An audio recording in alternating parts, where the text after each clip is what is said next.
by virtue of the warrant of arrest issued by the ICC for crimes against humanity. Sir, you have the right to remain silent. You have the right for counsel of your choice.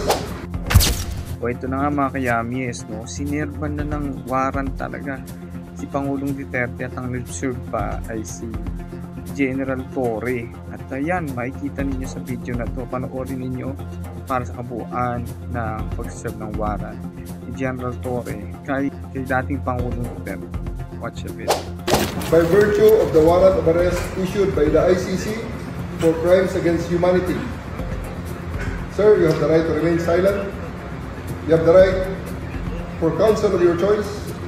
Anything you say may be used for and against you in a court of law. And I want to ask you, sir, if you understand these rights. Of course, coming from you, it's very clear. Now that you're asking, sir, for the basis of the warrant, the ICC issued a warrant pursuant to Article 25(3)(a) of the statute for crimes against humanity and pursuant to Article 7(1)(a) of the same statute for murder committed in the Republic of the Philippines during the relevant period and as set forth in this warrant of arrest. Must be murders, hindi lang ito. So,